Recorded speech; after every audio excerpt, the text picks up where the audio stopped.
I'm sorry if it does cause issues with conveying the information. Just letting you know ahead of time. أعوذ بالله من الشيطان الرجيم بسم الله الرحمن الرحيم اللهم صل على محمد وآل محمد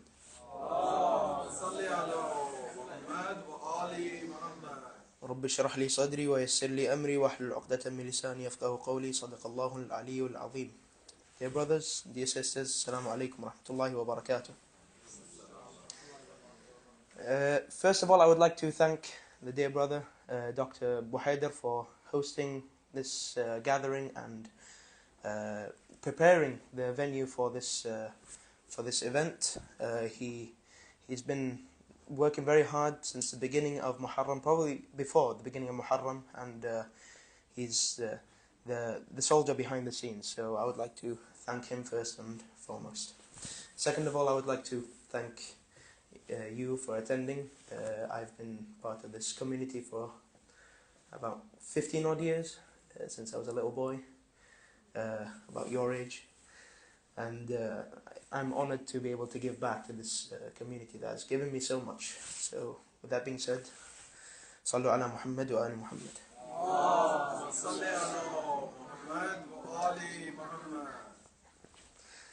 Bismillah ar-Rahman ar-Rahim. These days we have, alhamdulillah, access to many different social media platforms, websites, etc. We have YouTube, Instagram, Twitter, and if you're really ancient, Facebook. And these platforms have, alhamdulillah, helped us to gather more information on the perspectives of different people all around the world, whether they're Muslim, non-Muslim, atheist, Christians, anything. They probably don't even know. We have, alhamdulillah, gained that access to that information and that, shall we say, perspectives, all those perspectives. So a recurring theme that we find these days in whether it is podcasts, videos, replies in the comments, a common theme that we see these days is that religion is separate from science, in the sense that you are either religious or you're scientific. You either believe in a God or you understand what's going on. You are either smart or you believe in a God. That's generally the idea that's going around these days, especially in the West. So that's the claim, and inshallah I hope to answer this claim, because frankly it's so widespread these days, even in the Muslim world, that, and the answer is so very simple. It's just a shame that the people who are trying to answer these are not exactly qualified to. I'm talking online.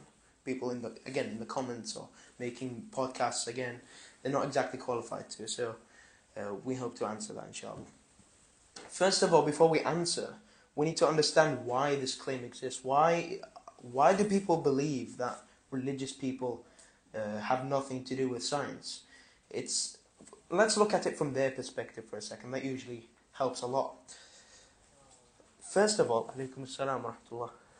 First of all, we have, from their perspective, they see religious people refusing to believe anything except the idea of a God, which is fair, but it reaches a point where people refuse to believe anything exists except with the direct making of Allah subhanahu wa ta'ala. And we know for a fact that that's not true, because you and I, we both have parents. That's how we came to this world. Now, obviously, Allah subhanahu wa ta'ala, He willed it, He made it possible. It was with His will and by His will that we came to this world. But does that contradict with the idea of parents? Obviously not. However, some people don't seem to think so.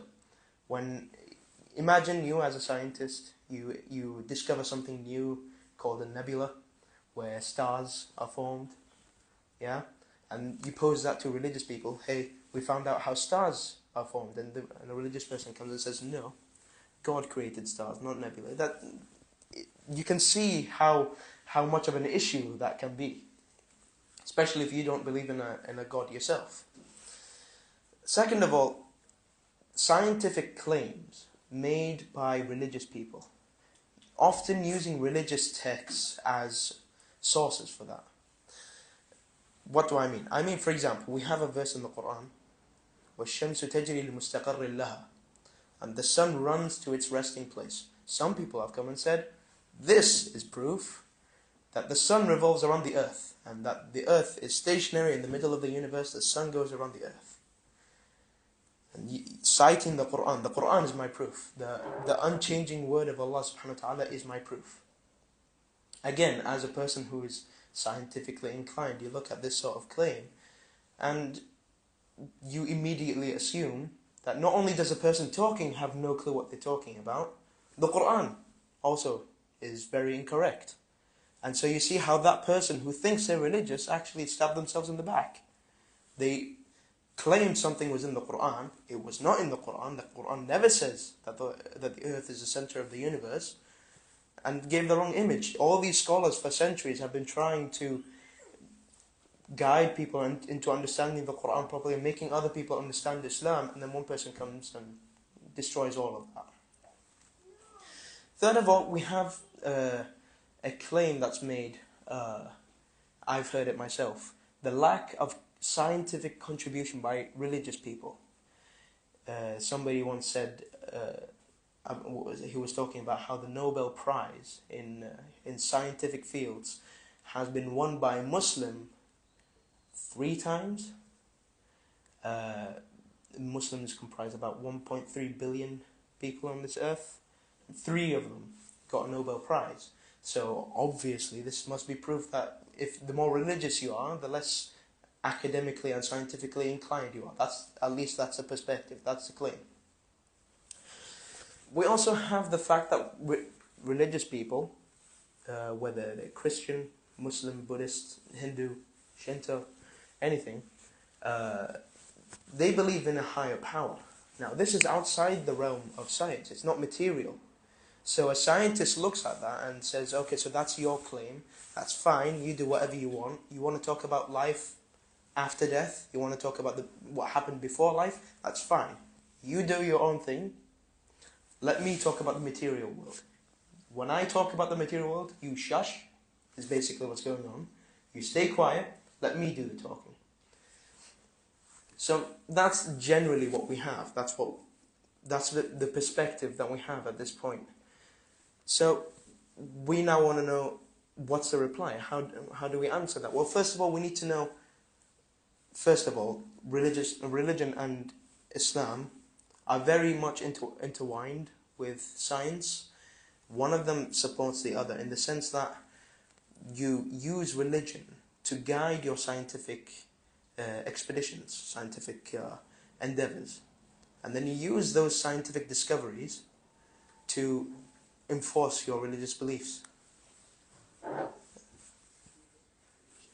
Sheikh Abdullah. Assalamu alaikum wa rahmatullah, Sheikh.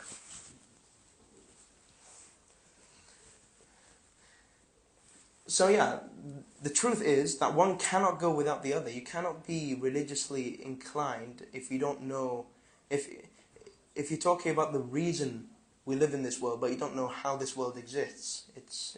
That's obviously problematic, and vice versa. You know what the world is, if you're scientifically inclined, you generally know how it came to exist, but you don't exactly know what to do with that knowledge. So they're very much intertwined. Well, if that's the case, if it's so obvious, why is it that people have this perspective? Why do people think that it's obvious? But why do other people not think so? This is, to a large part, our fault as Muslims. Unfortunately, Muslims we've been shooting ourselves in the foot for centuries. And what I mean by that is, we've had scholars, especially in the 11th and 12th century, maybe 13th, 14th, etc. We've had scholars, alhamdulillah, not from our group, alhamdulillah, mostly from outside, claiming that scientific studies are either the work of the devil or mathematics, for example, work of the devil, etc. Basically telling people not to study sciences, right? Because for the fear that it will weaken somebody's faith if they study science or philosophy. So instead of guiding their people, and helping them understand these sciences even more, they decided to just ban the entire thing. And they decided that if you, for example, if you see a phenomenon, instead of, for example, you see an apple falling from a tree, Isaac Newton said, oh, gravity. What we're supposed to do instead is, oh, an apple fell from the tree, God must have willed it, and just leave it there, and that's it. And by doing that, what they did was they killed all the scientific eagerness that Muslims had in the Islamic Golden Age. The Islamic Golden Age was, literally the Golden Age. 2/3 of the stars, named stars, have Arabic names. While the West were, shall we say, drilling holes in the head of patients to let the devil out. If you had a minor headache, they drill a hole in your head. Meanwhile, we were discovering wonders in the human body, in medicine, and I'm sure my father can confirm that, him being a doctor. So, what do we do then? Well, it's very simple. In order to rival the Western world in science, we must first learn from them. Just like they learned from us. We always claim that everything you know is because of us. That's fine. It's now our turn to learn from them, take what they say, study it. Obviously, if it's not true, we find scientific proof to refute it. If it is true, we take it. It's our turn to learn from them, and then over time, we will get stronger. It's just a matter of time. So that's first.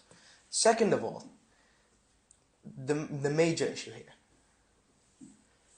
It's misunderstanding religion, misunderstanding Allah subhanahu wa ta'ala, misunderstanding the Quran.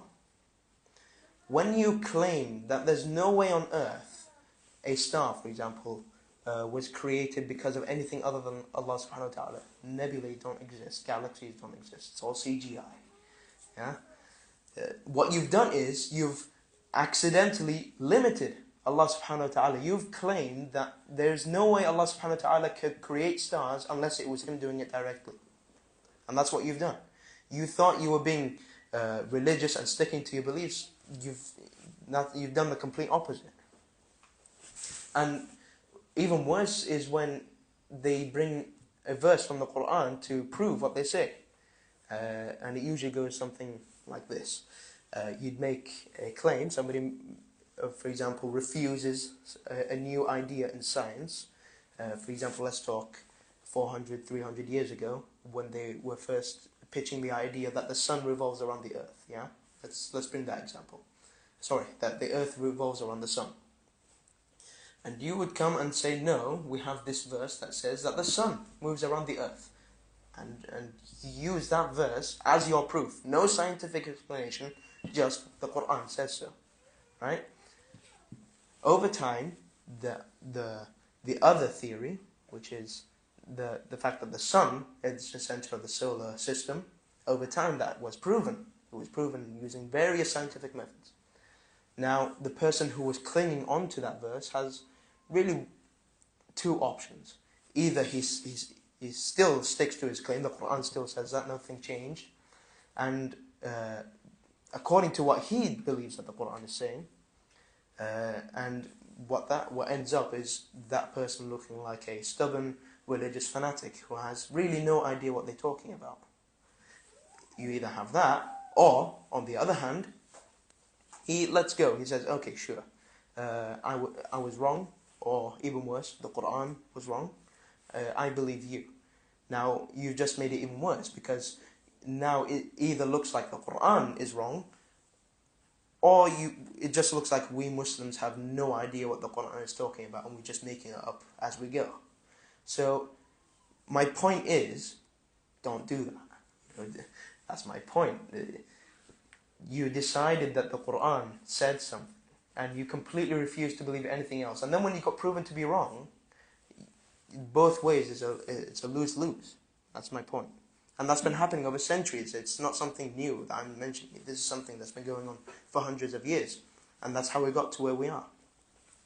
Now, the flip side of that is somebody coming up with a new theory and deciding to look in the Quran for proof of that new theory, and then saying, okay, so my proof of this theory is a few scientific facts, it's still a theory, But also we have this verse in the Quran that says that. And I've seen this as well. I've seen it with the Big Bang, for example. Somebody decided to bring Quranic proof that the Big Bang is a thing. Now, I'm not going to talk about whether the Big Bang theory is true or not. That's a different conversation altogether. My point is, why would you go to the Quran to prove something scientific? You don't. Maybe the Quran is right, but you are not necessarily right. You don't necessarily understand what the Quran is referring to. So, what then happens? Even scientists don't 100% accept the Big Bang theory. So why would you, as a person who is religious, then decide no to go full out? 200 years later, the Big Bang theory, for example, is scrapped. They bring another theory. This explains it better. But wait, I thought you said the Quran was talking about the Big Bang. I mean, I've seen the verse. It's not very specific at all when it comes to the Big Bang. It just generally refers to it. And somebody decided it was 100% proof. Again, 200 years later, if the Big Bang is completely disregarded, it will look again like we don't actually know what the Quran is trying to tell us. And again, this is a thing that's been going on for years now, and it's probably the main reason this opposition to religion happens when it comes to scientists. We also have the either-or ideology, also known as a false dichotomy. Now, what this is where two things are regarded as conflicting in the sense that you have to choose one or the other, even though in reality they could both happen together, or there's a third option. An example of this, there's many of these examples. For example, political elections.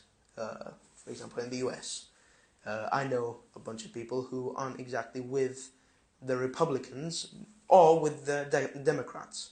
There's several other parties, but because they don't like the Republicans, they're forced to vote for the Democrats. Or if they don't like the Democrats, they need to vote for the Republicans. This is a false dichotomy. There are third options, but if you hate this one, you need to go for the other. Another example that we might be, well, some of us might be more related to is the Cristiano Ronaldo or Messi question. You might support any team. You could support Arsenal, Chelsea, but you still get asked, Ronaldo or Messi. I don't know. Both of them are good. No, you have to choose one of them. This applies also over here, where because there's such a conflict between people who support religious ideas and people who support scientific ideas, it's as if you have to pick one of the two.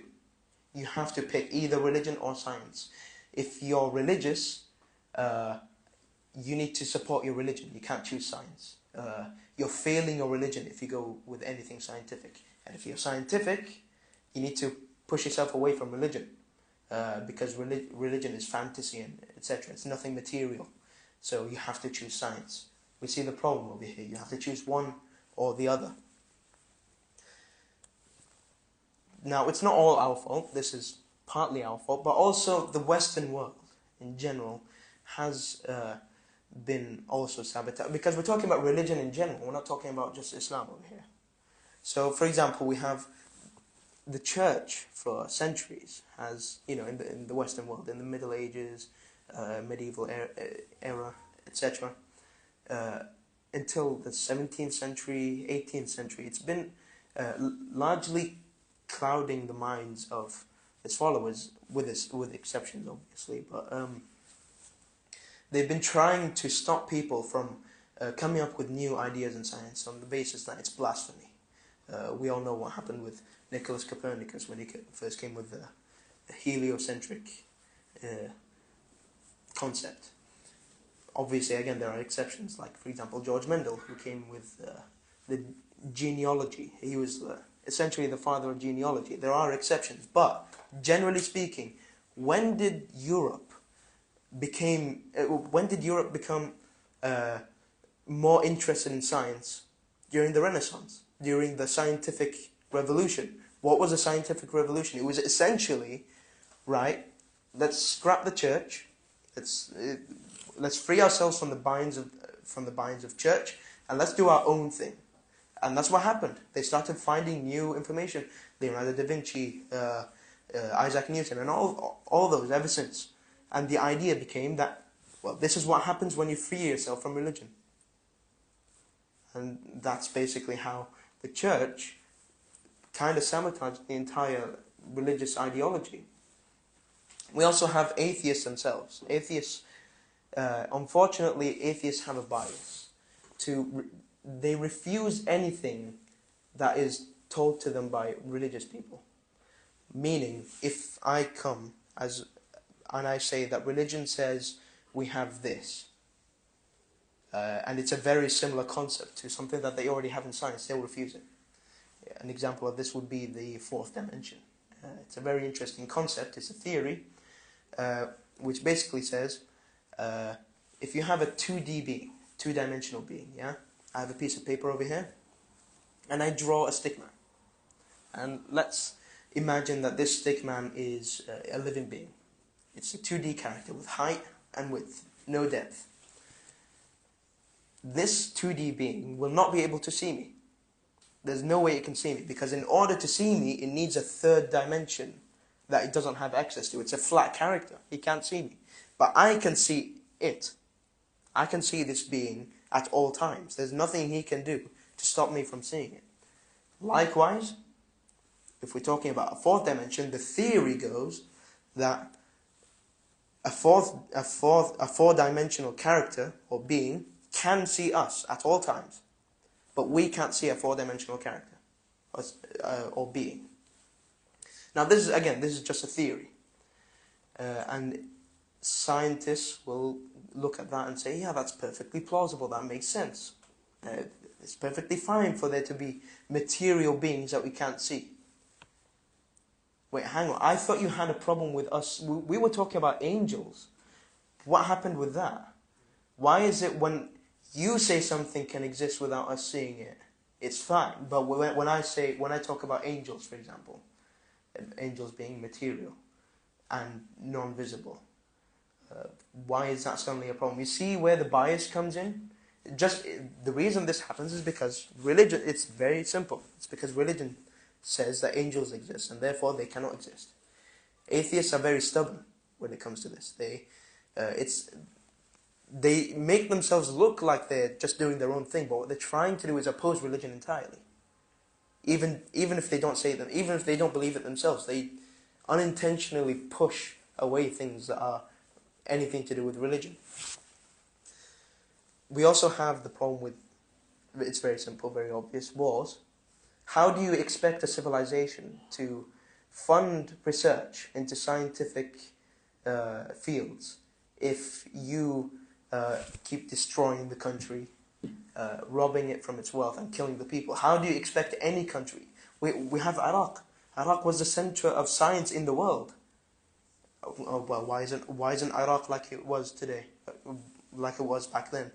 Well, how is it supposed to be? Or Yemen. Yemen was, even in the times of the Imams, they were very scientifically advanced. Same problem. Again, the US, they fund NASA with billions. There's billions put into cancer research. If you keep robbing the Muslim countries, what are they supposed to do about it, basically? And finally, we have the God of Gaps. Now, this is an idea, and it's very visible once you start once you know what it is. It's very easy to find. It's the idea that gaps in scientific knowledge are attributed to divine intervention or the existence of a God. Now, what does that mean? That means that, for example, let's assume that we leave this place, we all stand outside, suddenly we see a very bright light in the sky. Now, some people might go, there's proof that God exists, that just happened, God did that. And then a few years later, scientists will look into that and find out, no, it actually was ice crystals in the atmosphere. They reflected light, and that's what happened. Now, what you've done there is, because you attributed it to nothing other than God, and you decided that that was definite proof, atheists go and they specifically try to disprove you, and they specifically go out of their way to find the reason for this happening.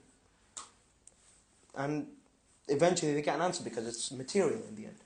And this, again, this has been happening for centuries. It happened with eclipses. It happened with aurora in the sky, zodiacal light. It's been happening for centuries. The sun disappeared. It must be God doing it. Obviously, fine. Obviously, we believe that Allah subhanahu wa ta'ala willed it to happen, and it's because of Him and through His means that He provided that happens. But is that the only explanation that we can give? Like, can we not explain what it is? Obviously, we can, but unfortunately, people decided not to, and this is where we ended up. So, what does Islam say about science? So we've already talked about what the atheists say and what's been happening. What does let's let Islam have its say. What does Islam say about science? Well, Islam has always encouraged us to research in the material world and try to find out more about our creation. We have the holy verse in Surah Al-Imran. Bismillahir Rahmanir Rahim.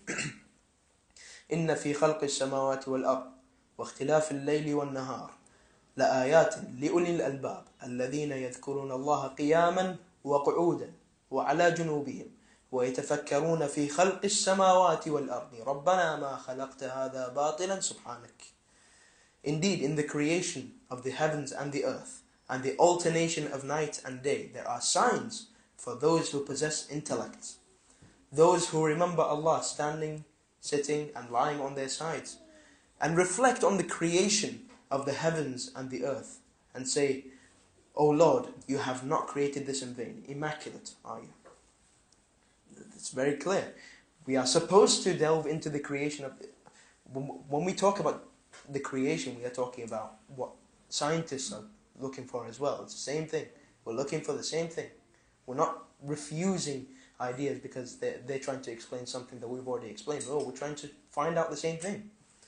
We also have the holy verse, قُلْ هَلْ يَسْتَوِي الَّذِينَ يَعْلَمُونَ وَالَّذِينَ لَا يَعْلَمُونَ. Say, are they equal, those who know and those who don't know? This verse is usually used to point out that religious studies are, something that we should be doing, obviously. But it also applies to everything. The verse doesn't specify only religious studies. It talks generally. Are those who know the same as those who don't know? Rhetorical question. Obviously not. This is reinforced by the by the narration by Imam Sadiq alayhi salam. الناس ثلاثة عالم ومتعلم وغثاء. There are three sorts of people: the learned, the learners, and, well, the direct translation of غثاء is scum. So you're either learned, you're a learner, or the third one. We also have the hadith of the Myrobalan, hadith al-Ihlilaja. This is a narration by Imam Sadiq alayhi salam, and it poses the exact same question we are asking right now, because it was a letter to Imam Sadiq alayhi salam saying that atheists or people who don't believe in Allah subhanahu wa ta'ala, they claim that we being those people, the atheists, we know about science. You guys have no clue. You guys are saying things that contradict the real life. And so this hadith, in the reply, Imam Sadiq alayhi salam not only disproves this claim, but brings several scientific facts, processes, wonders, really. And it's a long hadith. I suggest you all give it a read. I'm not sure if it's translated into English. Might be. But the point is, it's a very beautiful narration, to be honest. Another brilliant example is the students of Imam Sadiq alayhi salam. We have Jabir bin Hayyan. He was an expert in chemistry and in mathematics. We have Hisham ibn al-Hakam. He was brilliant in biology. We have our scholars from centuries ago. We have Khaja Nasiruddin Tusi. He was an avid astronomer, brilliant astronomer, and his observatory still stands today, more than 800 years later. It's still there. I suggest you give it a visit. It's a very nice place. Now, a question that is posed a lot is, I'm not sure how much time I have left, but are scientific discoveries mentioned in the Quran? This is something that a lot of people love to delve in, and I do too. But are scientific discoveries mentioned in the Quran? It's a delicate matter. It's very delicate.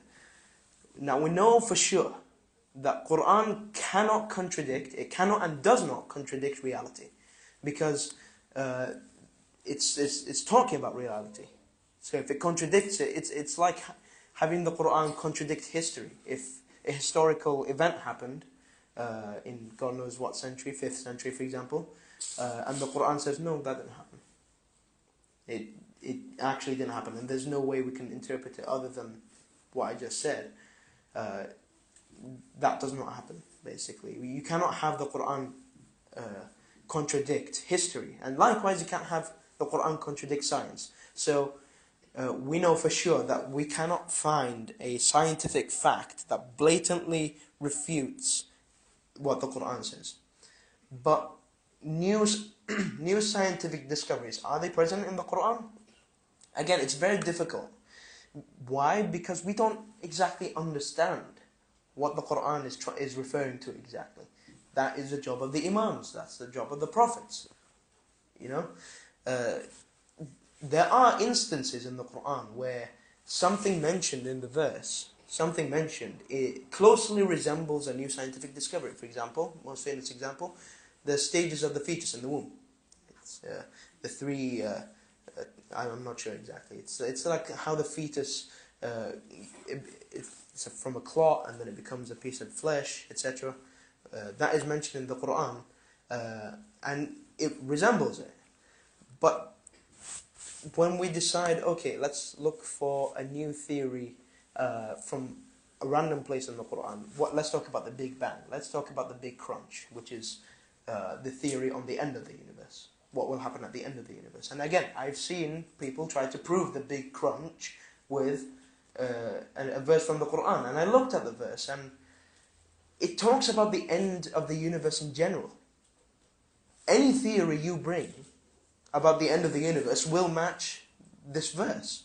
So it's very difficult to decide that this is what Allah subhanahu wa ta'ala is referring to. Is the Quran wrong? No. Am I wrong? Probably. That's the point. The problem is in me. How am I supposed to decide what the Quran is trying to tell me? The words are clear. We can ask scholars. We can ask those who know, really.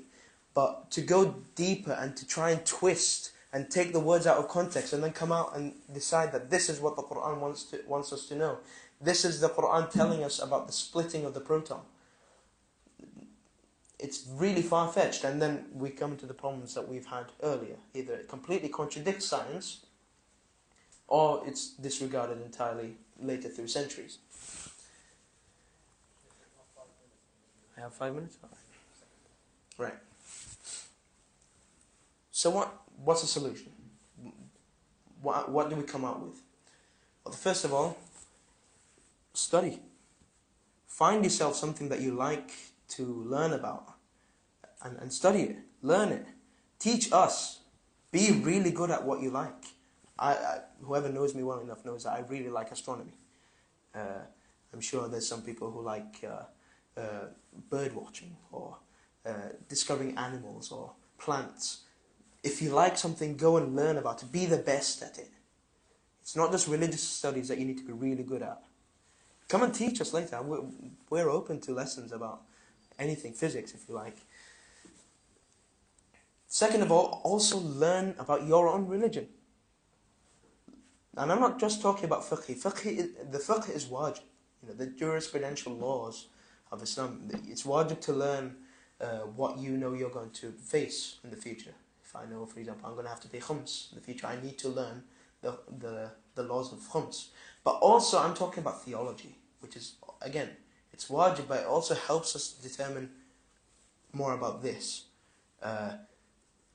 Remember the problem that we faced earlier, where the people who thought they were being true to their religion accidentally limited Allah subhanahu wa ta'ala. So learn your religion so that you know where are the limits of where you should accept. And if it goes past that limit, I should probably take a step back. know what to study, how to study it, and if you reach a roadblock and what is being posed to you is completely ridiculous, answer it with science. And that's probably my fourth point, but we'll get to that. Third of all, represent your religion. You don't have to, unfortunately this is a big misconception, especially in countries like here in Kuwait, where you need to abandon your identity and abandon your religion if you want to be scientific. If once you go to university, let religion out of the door. Maybe keep your prayer to the apartment that you live in, but in the university, no religion. No, you're supposed to do the opposite. You represent your religion. Why? Because religion is what compels you to study. It's what tells you, no, I want you to go and learn more about the beginning of the universe. It's what tells us that knowing is better than not knowing. And then, once you learn these, you then reinforce your religion. So represent your religion. Make it clear to non-Muslims and non-religious people that, no, you can be Muslim and scientific at the same time. And not only can you, you must. Number 4 is quite obvious, but it's the main reason why we're in this problem in the first place. It's speaking without knowledge. Ask before you say something. Don't just speak because you decided that the Quran says something. Everybody else is wrong, but you're right. That Allah subhanahu wa ta'ala means this. There's no way that it can't be anything other than this, and you decide and you shoot everybody else in the foot. Speaking without knowledge is, first of all, lying. It's haram. You're not allowed to do that. But also, you're lying on Allah subhanahu wa ta'ala. You're saying that Allah subhanahu wa ta'ala is telling us this. Allah subhanahu wa ta'ala wants us to do this. How do you know? Have you studied anything? No. Unfortunately, a lot of people are just born scholars these days. They're just born with the knowledge of everything. And then, once you enter university, then you suddenly don't know anything about the matter. Ask your scholars. Ask, does this contradict with what we know? Is it possible for these two to be the same? Number 5, don't use the Quran as a science book. Don't use it as a science textbook. Now, what do I mean by this? Don't eat me yet. We've already talked about this. It should be clear by now that you shouldn't go to the Quran, read a verse, decide, wait a minute, what if I don't know, what if it's telling me that this is a 7D object? This verse is telling me that.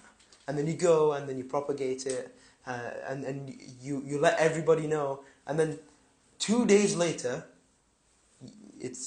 you decide, no, wait, you know what, this verse, maybe not, that's where the problem lies. Again, is the Quran wrong? No, you're wrong, or I'm wrong, or anybody who decides to pick out a verse out of context and just put it in whatever theory they decide.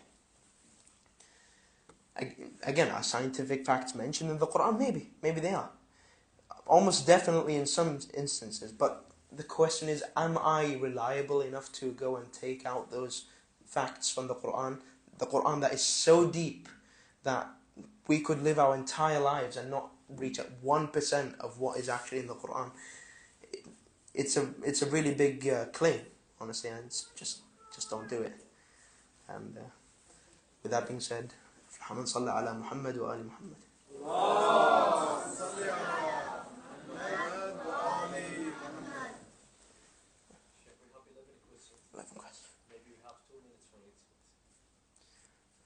Right, first of all, I would just like to say that this is a question segment. It's not a question and answer segment. I do not guarantee that I will provide an answer for every single question.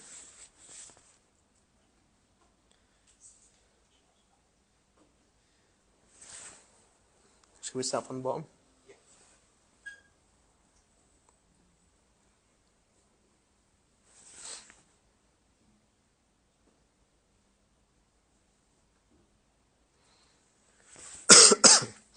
Religion has given people a set of rules and values to live by.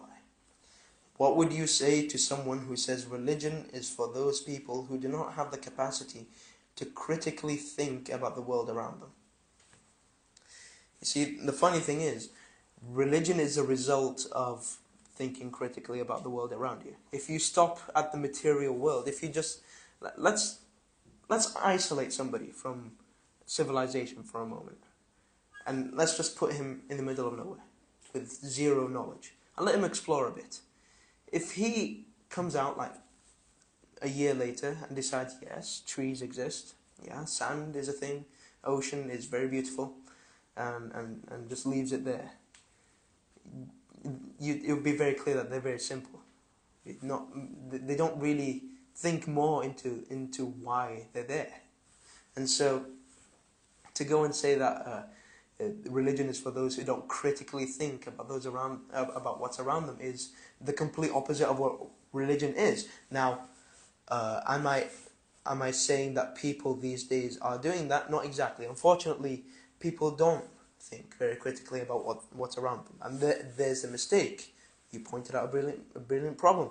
Go and think critically about what's around you. Then you'll find the answers. If you just follow religion blindly, and you travel to God knows where, the US or Europe, you'll probably get influenced by whatever they tell you over there, and then you travel to, I don't know, China, and then suddenly you're Buddhist, and then you come back to Kuwait, and suddenly you're Muslim again. That is the result of not thinking critically. So, on the contrary, please think. It's the only way you can get to what you're trying to get to, by thinking.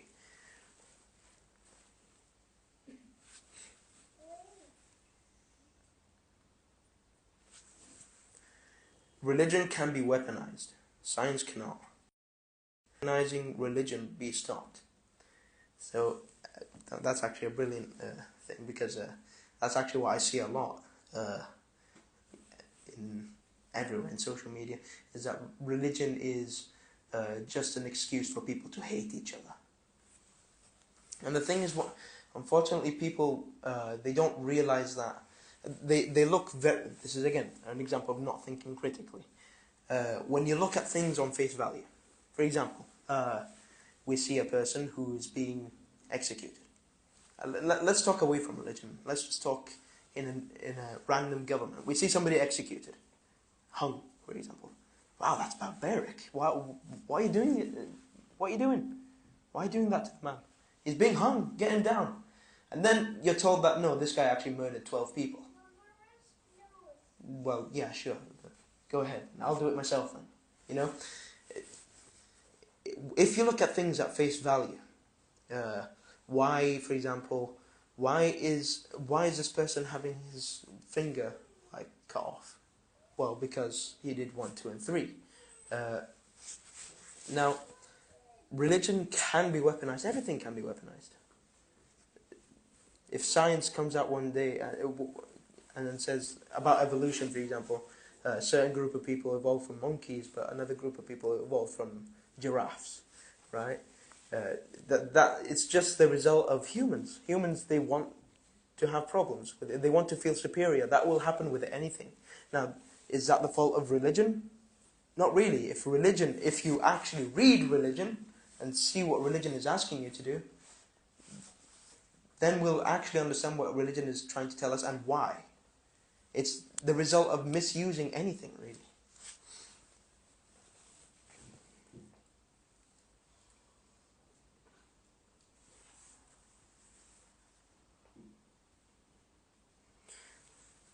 How can we accept the riwayat from Ahlul Bayt ﷺ that have ideas that could not be possible in science or not accepted, such as riwayat al-Hut in Al-Kafi? And how can we apply it on the science we studied? There are many narrations like this, where somebody asks the Imam about something in this world, and he answers with something that we look at today and we think, well, that's not scientific at all. So the thing is, a lot of what is said by the Imams is, again, not to be taken by face value. Very often the Imam is talking to somebody very specific. The person asks him something, and the Imam replies to him based on that person's mind. Now, there's people around him who are writing down what the Imam is saying, and that is what reached us. But we don't know what the Imam was trying to say. We only know what he said. So what we do with these narrations is we read them and we try to interpret them. If we can't interpret them, we just keep them on one side. We don't cast them away. We don't throw them, but we keep it there. Maybe one day we'll actually understand what the Imam was trying to tell us.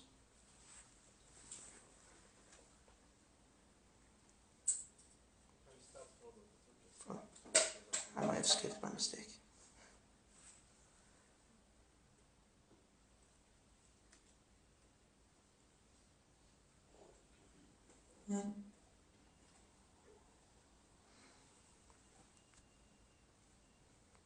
Do you have any books or videos, etc., that might be interesting on the subject of Islam and science? I think I know who asked this, but maybe I might be wrong. But the best place to look for religion encouraging us to study science is none other than the riwayat that we have, the narrations. Read the narrations of how the Imams encourage their students to learn, to not stop there. Ask why. We see narrations where the Imam says something. Let's talk, for example, Taqi, jurisprudential. The Imam tells his follower, you should do this. His follower then says, but I thought you said something else the other day.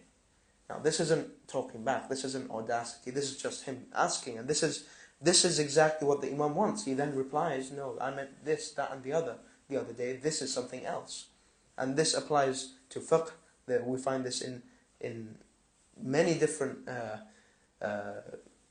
chapters of our narration books, of our hadith books. So I suggest you start there. It's brilliant what you find once you start delving into the narrations of Ahlul Bayt alayhi salam.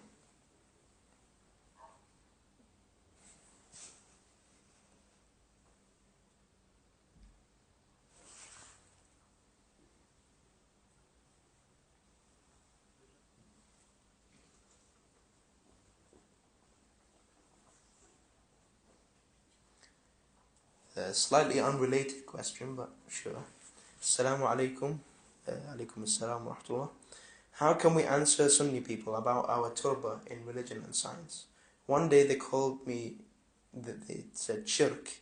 When I was praying, they said I prayed in stones and this is my God. I avoided the argument. It's very simple really. It's like a non-Muslim coming and saying, I will not eat halal meat. I thought you eat everything. Why is this suddenly a problem? If you're a Sunni, and you're allowed to pray on anything, the turba isn't anything special, it's just dirt. It's just dirt. If I pray in a patch of sand outside, I don't know, the mosque or the school, it's the same thing. It's just a portable piece of dirt. It's easier to carry than in a pouch. Right? So, I don't really see why it's shirk. And besides, it would be really interesting if somebody came up with something that said it's only turbas you can pray on. You can pray on leaves, wood, marble, rocks, specific rocks, not every single rock. But yeah, it's just a more specific thing than you can pray on. Is the evolution theory even possible? And are there any riwayat that talk about it or even something close to it? This is a very delicate question, and but it is important. It is important, and I will try to be very concise in my answer, and maybe we can sit later and talk about it. I'll give my opinion, or part of it, and we'll see. So evolution in itself, is it possible? According to science, yes. I'm not going to talk on behalf of... I'm not going to talk against all the scientists who have researched the subject for about 200 years. According to them, it's possible over millions of years. Now, are there any riwayas? Not that I found. Maybe there are. I don't think I've found personally. But there are riwayas that say that for example, alaykum assalam, قبل آدمكم هذا ألف آدم. Now, I haven't exactly seen the authenticity of these narrations, but the point is I'll just translate that. Before your Adam, there was 1,000 Adams. Now, does that mean that there was people on the earth before Adam? I don't really think we can say no to that. There's no, according to the verse, إِنِّي جَاعِلٌ فِي الْأَرْضِ خَلِيفَةً, I'm putting a Khalifa on earth. There's nothing that specifies that that Adam alayhi salam was the first human. Now, again, am I saying that evolution happened? It's just a theory. I don't know. The short answer is I don't know. Does it directly contradict Islam? Not necessarily, is the short answer. I emphasize on that, Sheikh Ali, that Sheikh Murtada Faraj,